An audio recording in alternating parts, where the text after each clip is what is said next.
গল্পের শুরুতেই আমরা একটা গাড়িতে হিয়ান আর রাহুল নামের দুজনকে দেখতে পাই, যারা একটা কোম্পানিতে চাকরি করে। আজকে তারা একটা পার্সেল ডেলিভারি করতে যাচ্ছে, আর আজকের পার্সেলটা ডেলিভারি করতে হবে শহরের একটা পুলিশ স্টেশনে। কাজটা অনেক ঝুঁকিপূর্ণ, তাই হিয়ান রাহুলকে বলে সে যেন কাজটা সাবধানে করে। এরপর রাহুল পার্সেলটা নিয়ে স্টেশনের ভেতরে যায়, আর হিয়ান বাইরে দাঁড়িয়ে অপেক্ষা করতে থাকে। রাহুল লিফটে উপরে ওঠার সময় দুজন পুলিশ ঠাট্টা করে তাকে বলে এই পার্সেল তো ড্যামেজও হতে পারে, কিন্তু রাহুল তাদের বলে আমার কাজ শুধু পার্সেল ডেলিভারি করা, এর ভেতরে কি আছে সে সম্পর্কে আমার কোনো ধারণা নেই। এরপর রাহুল একটা ফ্লোরে এসে লিফট থেকে নেমে যায়, আর পুলিশ দুজন উপরের ফ্লোরে চলে যায়। আর সেখানে এমন একজন সাক্ষীকে রাখা হয়েছিল যার সাক্ষ্যের জন্য অনেক বড় একজন গ্যাংস্টারের সাজা হবে, আর এই পুলিশদের মূলত ওই সাক্ষীর সিকিউরিটির জন্যই আনা হয়েছে। কিন্তু হঠাৎ সেই ফ্লোরে রাহুল চলে আসে। তখন কয়েকজন পুলিশ তাকে আটকায় আর বলে এটা রেস্ট্রিক্টেড এরিয়া, তুমি এখানে কেন এসেছো? রাহুল কোনো উত্তর না দিয়ে মনের আনন্দে গান শুনতে থাকে। তখনই হঠাৎ একটা পুলিশ লক্ষ্য করে রাহুলের হাত ওই পার্সেলের ভেতরে ঢোকানো। তো তারা কিছু বুঝে ওঠার আগে রাহুল গুলি চালিয়ে দেয়, আর ওই পার্সেলের ভেতর থেকে বন্দুক বের করে একে একে সেখানে থাকা সবাইকে মেরে ফেলে। এরপর সে সেই সাক্ষীর কাছে গিয়ে তাকেও হত্যা করে ফেলে। তারা মূলত এখানে এসেছিল ওই সাক্ষীকে মারার জন্য, আর এটাই ছিল তাদের আজকের মিশন। এরপর মিশন শেষ করে রাহুল হিয়ানকে ফোন দিতে দিতে বাইরে বের হয়, আর ঠিক তখনই পেছন থেকে কেউ একজন তাকে আঘাত করে নিচে ফেলে দেয়। রাহুল তখন দেখতে পায় তাকে আঘাত করা লোকটা আর কেউ নয়, তার সাথে আসা হিয়ান। আহত অবস্থায় সে হিয়ানকে জিজ্ঞেস করে তুমি কি আমাকে এখন মেরে ফেলবে? উত্তরে হিয়ান বলে হ্যাঁ, মিশন শেষ হতেই তোমাকে মেরে ফেলার অর্ডার দেয়া হয়েছে, কারণ তুমি অল্প কয়েকদিনে এই কোম্পানির ব্যাপারে অনেক কিছু জেনে গিয়েছো। আসলে আমি কেবলমাত্র অর্ডার ফলো করছি, তাই আমার হাতে এখন আর কিছুই করার নেই। মারা যাওয়ার আগে রাহুল হিয়ানকে তার একটা শেষ ইচ্ছা পূরণ করতে বলে। সে বলে আমার জমানো কিছু টাকা পয়সা আছে, সেগুলো তুমি আমার মায়ের কাছে দিয়ে দাও। তো হিয়ান এবার তার কাজ শেষ করে বাইরে বেরিয়ে আসে। গাড়ি চালিয়ে কিছু দূর আসতেই কয়েকজন চোখের পলকে তার গাড়ির কালারটাই চেঞ্জ করে দেয়, মানে যাতে কেউ কোনো কিছু বুঝতেই না পারে। সেখান থেকে বেরিয়ে হিয়ান স্যুট বুট পরে অফিসের উদ্দেশ্যে রওনা দেয়। তাকে দেখে বোঝার কোনো উপায় নেই যে সে মানুষ খুন করার কোম্পানিতে চাকরি করে। তার অফিসের নাম এনসিএম কোম্পানি। এখানে সবাই সাধারণ মানুষের অফিসের মতোই কাজ করে। উপর থেকে দেখে কেউ কখনো বুঝতেই পারবে না এই কোম্পানিটার ভেতরে ভয়ঙ্কর সব অপরাধমূলক কাজ করা হয়। এখানে কাজ করা সবাই এক একজন ভয়ঙ্কর খুনি, যারা টাকার বিনিময়ে চুক্তি করে মানুষ মারার। আর হিয়ান এখানকার সবার সিনিয়র, তাই অফিসের প্রত্যেকেই তাকে সম্মান করে। যাই হোক, এরপর হিয়ান তার কেবিনে যায়, আর সেখানে থাকা একটা হাতল ঘোরাতেই একটা সিক্রেট দরজা খুলে যায়। হিয়ান সেই দরজা দিয়ে ভেতরে প্রবেশ করে নিজের বন্দুক জমা দেয়। সেখানে ওই কোম্পানির ম্যানেজার, যার নাম গং, সে তাকে মিশন শেষ করে এখানে আসতে এত দেরি হওয়ার কারণ জিজ্ঞেস করে। তবে হিয়ান তার কথার কোনো উত্তর না দিয়ে শুধুমাত্র সরি বলে দাঁড়িয়ে থাকে। এবার গং জিজ্ঞেস করে রাহুল কোথায়? হিয়ান উত্তর দেয় আমি তাকে মেরে মিশন কমপ্লিট করেছি। আসলে হিয়ান অফিসের সিনিয়র হলেও এই ম্যানেজার লোকটা তাকে একদমই সহ্য করতে পারে না। এরপর হিয়ান তার বন্ধু মুসার সাথে দেখা করতে যায়, যে কিনা ওই কোম্পানিতে একসময় কাজ করত, তবে এখন সে এসব কাজ থেকে অবসর নিয়েছে। আসলে মুসার কাছ থেকেই হিয়ান এসব কাজ শিখেছে। হিয়ান তাকে বলে গতকাল একটা মিশন শেষে রাহুল নামের নতুন ছেলেটাকে মেরে ফেলেছি, কিন্তু মারা যাওয়ার আগে ছেলেটা তার পরিবারকে সাহায্য করার জন্য আমার কাছে রিকোয়েস্ট করেছে, তাই আমি ছেলেটার পরিবারকে সাহায্য করতে চাই। এখন তুমি কি বলো?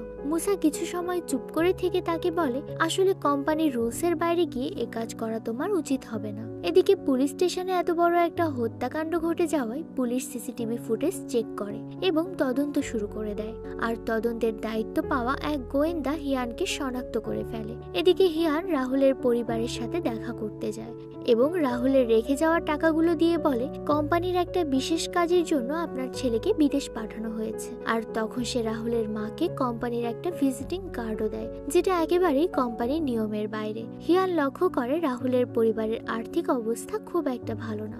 আসলে রাহুলের বাবা নেই, একমাত্র রাহুলের ইনকাম দিয়েই তার মা এবং বোনের ভরণ পোষণ চলে। তার উপর আবার বাজে ছেলে মেয়েদের সাথে মিশে রাহুলের বোন বিপথে চলে গেছে, তাই সে তার মায়ের কথা তেমন একটা শোনে না। তারপর রাহুলের মা ক্যাসেটে একটা গান চালায় আর বলে যে এই গানটা আমি ছোটবেলায় গেয়েছিলাম। ঠিক সেই সময় হিয়ানের কাছে গানের গলাটা বেশ পরিচিত লাগে আর সে তখন রাহুলের মাকে চিনতে পারে।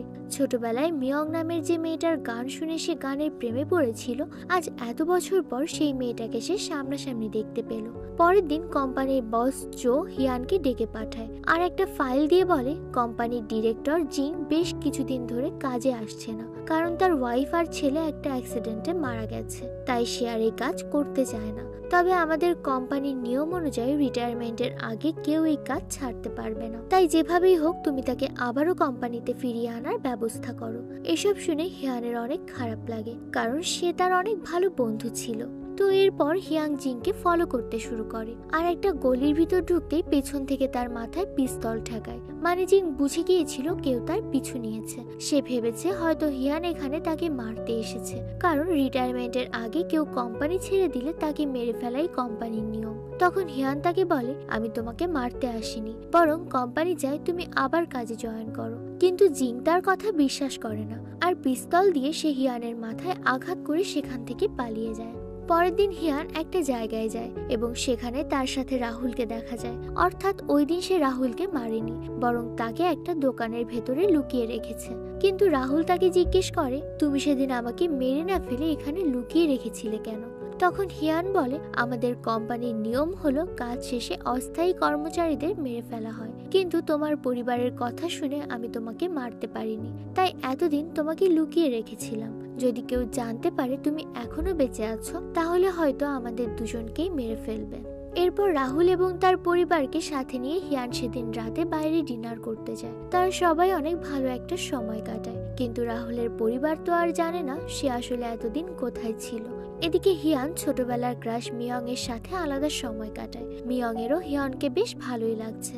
তাদের কথাবার্তার এক পর্যায়ে হঠাৎ হিয়ানের কাছে অফিস থেকে কল আসে আর তাকে বলে জিং আমাদের কথা অমান্য করেছে, তাই তাকে মেরে ফেলার অর্ডার এসেছে। যেহেতু জিং হিয়ানের ভালো বন্ধু, তবুও তাকে বাধ্য হয়ে এই অর্ডার ফলো করতে হয়। তাই হিয়ান তখনই জিং এর বাসায় যায়। জিং তাকে দেখে বুঝে যায় তাকে উপরে পাঠানোর আদেশ দিয়ে দেওয়া হয়েছে, তাই সে নিজেকে বাঁচানোর সবটুকু চেষ্টা করে। কিন্তু এক পর্যায়ে হিয়ান তাকে কাবু করে ফেলে। মাথায় বন্দুক ঠেকিয়ে হিয়ান তাকে বলে তুমি চাইলেই এখান থেকে পালাতে পারতে। জবাবে জিং বলে এমনিতেও আমার বেঁচে থাকার আর কিছুই অবশিষ্ট নেই, তার চেয়ে তুমি আমাকে মেরেই ফেলো। হিয়ান তখন গুলি চালায় এবং তার মিশন শেষ করে সেখান থেকে চলে আসে। পরদিন কোম্পানির সবাই মিলে এক জায়গায় বসে পার্টি করে। আসলে এটা হিয়ানের প্রমোশনের পার্টি। এতগুলো সফল মিশন শেষ করার কারণে তাকে এখন কোম্পানির ডিরেক্টর বানিয়ে দেওয়া হয়েছে। তবে হিয়ানকে দেখে স্পষ্ট বোঝা যাচ্ছে যে সেই প্রমোশন পেয়ে মোটেও খুশি না, মানে এই কোম্পানির কাজ তার পছন্দ না। পরের দিন হিয়ান মিয়ং এর সাথে বাইরে একটা কফি শপে দেখা করে। তখন সেই ক্যাফের মালিকের কাছ থেকে তারা জানতে পারে ক্যাফেটা সে বিক্রি করে দেবে। আর তখন মিয়ং তাকে জানায় তারও খুব ইচ্ছে হয় একটা ক্যাফে খুলতে, কিন্তু টাকার অভাবে সেটা করা সম্ভব হচ্ছে না। তখন হিয়ান তাকে বলে আমি ছোটবেলা থেকেই তোমার গান শুনতাম এবং তখন থেকে তোমার উপরে ক্রাশ খেয়ে বসে আছি। কথাটা শুনে মিয়ং মুচকি হাসে। তো এভাবেই তাদের দুজনের মধ্যে বেশ ভালো একটা সময় কাটে। তারপর ঘুরে ফিরে সন্ধ্যার দিকে যখন তারা বাসায় ফিরছিল, তখন রাস্তার মধ্যে সেই গোয়েন্দা হিয়ানকে দেখে চিনতে পারে আর তার কাছে এসে কথা বলার এক পর্যায়ে তাকে বলে তুমি কোথায় কাজ করো? তখন মিয়ং বিরক্ত হয়ে সেই গোয়েন্দাকে হিয়ানের কোম্পানির কার্ড দিয়ে বলে দেখো সে কত ভালো একটা জায়গায় কাজ করে, শুধু শুধু তাকে সন্দেহ করা বন্ধ করো। এটা বলে তারা সেখান থেকে চলে যায়। পরের দিন অফিসে যেতেই হিয়ান দেখে সেখানে জিংকে কিডন্যাপ করে আনা হয়েছে। অর্থাৎ সেদিন হিয়ান জিংকে মারেনি। এতে কোম্পানির বস হিয়ানের ওপর অনেক রেগে যায় এবং বলে অসম্পূর্ণ কাজটা তাহলে এবার তুমি শেষ করো, অর্থাৎ জিংকে মেরে ফেলো। মরার আগে জিং সবাইকে বলে এই কোম্পানিটা একটা পাগলা গারদ, মানুষ মারা কিভাবে কোনো কাজ হতে পারে। এসব শুনে ম্যানেজার জিং এর গলায় ফাঁস দিয়ে তাকে সেখানেই মেরে ফেলে। এরপর দেখা যায় মিয়ং এর দেয়া সেই কার্ডের ঠিকানা দেখে সেই গোয়েন্দা তার দলবল নিয়ে হিয়ানের অফিসে আসে, কিন্তু তারা অফিসে এসে সন্দেহজনক কিছুই খুঁজে পায় না। তাদের কাছে সবকিছু একদম স্বাভাবিক লাগে, তাই তারা অফিস থেকে চলে যায়। আসলে অফিসের প্রত্যেক কর্মচারী এক একজন ভয়ঙ্কর খুনি, ঠিক হিয়ানের মতো, কিন্তু অফিসে ছদ্মবেশে থাকার কারণে কেউই তাদের সন্দেহ করে না। এদিকে হিয়ানকে সন্দেহ করে অফিসে পুলিশ আসার কারণে জিং তাকে গালিগালাজ করে আর কিল ঘুষি মারতে থাকে। সে বলে, পুলিশকে কেন তুমি অফিসের কার্ড দিয়েছো? হিয়ান তার কোনো কথার উত্তর না দিতে পেরে সরি বলে চুপচাপ দাঁড়িয়ে থাকে এবং সবকিছু মুখ বুঝে সহ্য করে। সে যদি ম্যানেজার না হতো তাহলে হিয়ান এখানেই তার 12টা বাজিয়ে দিত। এরপর হিয়ান একদিকে মিয়ংকে ডিনারের আমন্ত্রণ জানায় আর কথা বলার ফাঁকে সে মিয়ংকে বলে, আমি ওই কফি শপটা তোমাকে দ্রুতই কিনে দেব। সে আরো বলে, ছোটবেলা থেকেই তোমার গান শুনে তোমার প্রেমে পড়েছি, তাই জীবনের বাকি সময়টা তোমার সাথে কাটাতে চাই। তুমি যদি রাজি থাকো তবে আমি তোমাকে বিয়ে করতে চাই। হিয়ানের মুখে কথা শুনে মিয়ং অনেক খুশি হয়, কারণ এই কয়দিন সেও হিয়ানকে ভালোবেসে ফেলেছে। তাই হিয়ান সিদ্ধান্ত নেয় মিয়ংকে বিয়ে করার এবং তার সাথে বসবাস করার, আর এই জন্য সে ওই মানুষ মারার কোম্পানির কাজ ছেড়ে দিবে।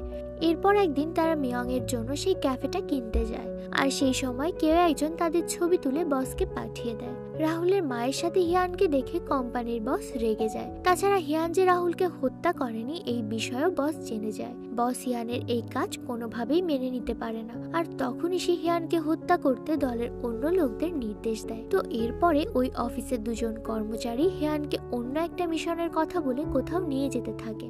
তবে তাদের হাবভাব দেখে হিয়ান বুঝে যায় এই মিশনের আসল টার্গেট সে নিজেই। আর ঠিক তখনই সামনে বসে থাকা ছেলেটা তার উপর হামলা করে। প্রথমে হিয়ান তাদের মারতে চায় না এবং তাদের বলে, তোমরা এখান থেকে চলে যাও, কিন্তু তারা হিয়ানের কোনো কথাই শোনে না। তাই বাধ্য হয়ে হিয়ান ছেলেটাকে মেরে ফেলে। এখন শুধুমাত্র তাদের সাথে থাকা মেয়েটা বেঁচে আছে। মেয়েটা তাকে বলে, তোমার ব্যাপারে কোম্পানি সব সত্য জেনে গিয়েছে। জবাবে হিয়ান বলে, তুমি চাইলে তোমার প্রাণ নিয়ে এখান থেকে পালিয়ে যেতে পারো। কিন্তু মেয়েটা কোনো কথা শোনে না এবং হিয়ানের ওপর আক্রমণ করে। আর তাদের দুজনের মারামারির মধ্যে হঠাৎ একটা গাড়ি এসে মেয়েটাকে ধাক্কা দেয়। এদিকে বস যেহেতু হিয়ানকে হত্যার জন্য লোক পাঠিয়েছে, তাই সে বুঝতে পারে রাহুলের পরিবারও এখন নিরাপদে নেই। তাই সে রাহুলকে ফোন করে আর সবাইকে নিয়ে তার কাছে আসতে বলে। এরপর তারা সবাই মিলে হিয়ানের বন্ধু মুসার বাড়িতে যায়, কারণ সে জানতো মুসাই তার একমাত্র বিশ্বস্ত বন্ধু, আর এই খারাপ সময় তাকে সাহায্য করার মতো কেউ থাকলে সে একমাত্র মুসা। মুসা হিয়ানকে বলে, তুমি তো জানো আমাদের কোম্পানি কতটা নিষ্ঠুর, তাই কোম্পানি রুলসের বাইরে গিয়ে কোনো কাজ করা তোমার উচিত হয়নি, আর এতে করে তোমার নিজের জীবনের ঝুঁকি বেড়ে গেল। তারপর হিয়ান রাহুলের পরিবারকে তার আসল পরিচয় জানায়। সে কোথায় চাকরি করে, কি কাজ করে, এই সবকিছু খুলে বলে। আর এটাও বলে যে রাহুল কোথায় কাজ করত আর এতদিন বা কোথায় ছিল। এসব কথা জানতে পেরে মিয়ং খুবই কষ্ট পায় আর হিয়ানের ওপর ভীষণ রেগে যায়। পরদিন হিয়ান তার বাসায় যায়, কারণ বাসার বেসমেন্টে সে তার সকল টাকা পয়সা লুকিয়ে রেখেছিল। সেখানে সে কোম্পানির অনেক মানুষকে দেখে যারা তাকে মারতে এসেছিল। হিয়ান তাদের চোখ ফাঁকি দিয়ে তার সব টাকা পয়সা নিয়ে আবারও মুসার বাড়িতে ফিরে আসে। আর আসার পথে সে তার বসকে ফোন করে জানায় সে আর এই কোম্পানিতে কাজ করবে না। এরপর মুসার বাড়িতে এসে সে কোম্পানির লোকদেরকে দেখতে পায় আর ভাবতে থাকে কোম্পানির লোকেরা রাহুলের পরিবারের কোনো ক্ষতি করলো না তো। এসব ভাবতে ভাবতে সে মুসার ঘরে পৌঁছায়, কিন্তু মুসার ঘরে সে এমন কিছু দেখতে পায় যা দেখে সে নিজের চোখকেই বিশ্বাস করতে পারছিল না। সে দেখতে পায় কোম্পানির লোকেরা রাহুলের পরিবারের সকলকে গান পয়েন্টে রেখেছে। আর হিয়ান তখন বুঝতে পারে বন্ধুত্বের মুখোশের আড়ালে আসলেই মুসা তার সাথে বেইমানি করছে। মূলত মুসা কোম্পানির লোকদের ডেকে এনে রাহুলের পরিবারকে জিম্মি করে রেখেছে এবং সে এসব করছে শুধুমাত্র টাকার জন্য। এদিকে হিয়ান তার সব থেকে বিশ্বস্ত বন্ধুর এমন জঘন্য রূপ দেখে একেবারেই পাথর হয়ে যায় আর মুসাকে অনুরোধ করতে থাকে যেন রাহুলের পরিবারকে সে ছেড়ে দেয়। কিন্তু মুসা তার কোনো কথাই শোনে না, উল্টো বন্দুক নিয়ে তাকে আঘাত করে মাটিতে ফেলে দেয়। আর যখনই মুসা তাদের ওপর গুলি চালাতে যাবে ঠিক তখনই কিছু বুঝে ওঠার আগে হিয়ান কোম্পানির লোকজন আর মুসার ওপর হামলা করে। আর তখন মুসাও গুলি ছোড়া শুরু করে আর গোলাগুলির এক পর্যায়ে মুসার ছোড়া একটা গুলি মিয়ং এর বুকে লাগে আর এটা দেখে হিয়ান গুলি করে মুসার বুক ফুটো করে দেয়। এদিকে গুলির আঘাতে মিয়ং মারা যায়। মিয়ং এর মৃত্যুতে হিয়ান খুবই কষ্ট পায় আর তখনই তার মাথায় জেদ যাবে। সে এনসিএম কোম্পানিকে শেষ করে দিতে চায়। পরের দিন বুলেট প্রুফ জ্যাকেট পরে কোম্পানির দিকে রওনা হয় হিয়ান। এরপরে হাতে করে বড় একটা বন্দুক নিয়ে হিয়ান সেই কোম্পানিতে প্রবেশ করে আর রিসিপশনিস্টের কাছে জানতে চায় ম্যানেজার কোথায়, কিন্তু সে কোনো উত্তর দেয় না। তখন হিয়ান সোজা হাঁটতে শুরু করে, কিন্তু পেছন থেকে সেই রিসিপশনিস্ট মহিলা হিয়ানের দিকে বন্দুক তাক করতে হিয়ান ইশারায় তাকে বন্দুক নামাতে বলে, কিন্তু সেই মহিলা হিয়ানের কথা না শুনে তার দিকে গুলি চালায়। কিন্তু হিয়ান পাল্টা গুলি করে তাকে মেরে ফেলে আর সে ম্যানেজারকে কোথাও খুঁজে পায় না। তখন অফিসে থাকা অন্য কর্মচারীরা হিয়ানকে মোকাবেলা করার জন্য প্রস্তুতি নিতে বলে, কিন্তু হিয়ান সকল কর্মচারীদেরকে বলে তোমরা যদি মরতে না চাও তবে এখনই অফিস ছেড়ে পালিয়ে যাও। তবে তারা সবাই যেহেতু একই পথের পথিক ছিল, সে কারণে হিয়ানের এই হুমকি তাদের কাছে কিছুই মনে হচ্ছিল না। তাই তারা হিয়ানের কথার তোয়াক্কা না করে তার উপর গুলি চালায়। আর ঠিক তখনই হিয়ান পিস্তল উঁচিয়ে একের পর এক গুলি করা শুরু করে।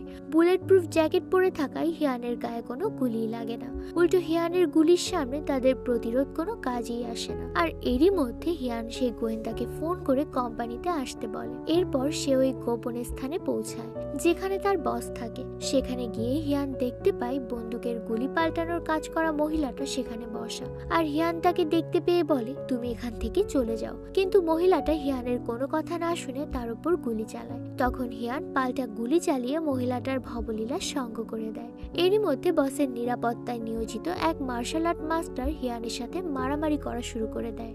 আর তারা দুজনই সমান তালে মারামারি করতে থাকে, যেন কেউ কারো থেকে কম নয়। ঠিক তখন হিয়ান একটা বন্দুক দেখতে পেয়ে ড্রাইভ করে বন্দুকটা নিয়ে নেয় আর গুলি করে মাস্টারই খতম করে দেয়।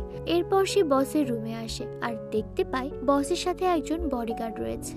বস তাকে বলে তোমাকে আমি এত কিছু দিয়েছি, আজ সেই তুমি কিনা আমাকে মারার জন্য এসেছো। হিয়ান তখন বসকে বলে তুমি নিজের প্রয়োজনে এতদিন আমাকে ব্যবহার করেছিলে, আর প্রয়োজন শেষে আমাকে মেরে ফেলতে তুমি লোক পাঠিয়েছিলে, তোমার কোনো ক্ষমা নেই। কথা বলার সাথে সাথে বসের সাথে থাকা লোকটা হিয়ানকে গুলি করে, কিন্তু বুলেট প্রুফ জ্যাকেট পরে থাকায় তার কিছুই হয় না, আর সেই লোকটাকে গুলি করে হিয়ান মেরে ফেলে।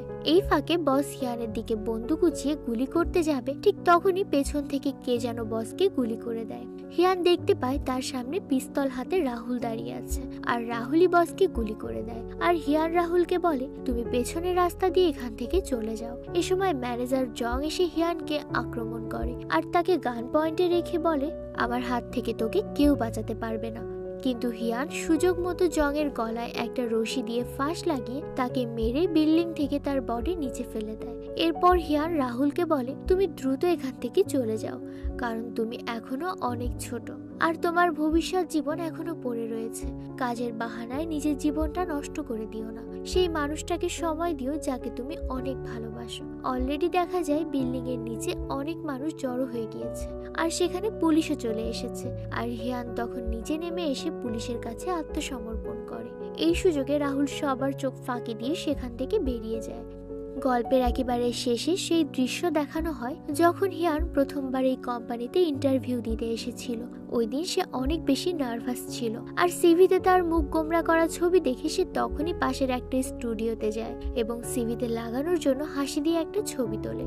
আর এই দৃশ্যের সাথে সাথেই গল্পটা এখানেই শেষ হয়ে যায়। আসলে কোরিয়ান সিনেমাগুলো সবসময় ইউনিক হয়, তাদের গল্পে অ্যাকশন, থ্রিলিং সবকিছুই যেন ভিন্ন মাত্রার। আজকের গল্পটাও এমনই। তো আজকে বিদায় নিচ্ছি, ফিরবো পরবর্তী এক্সপ্লানেশনে।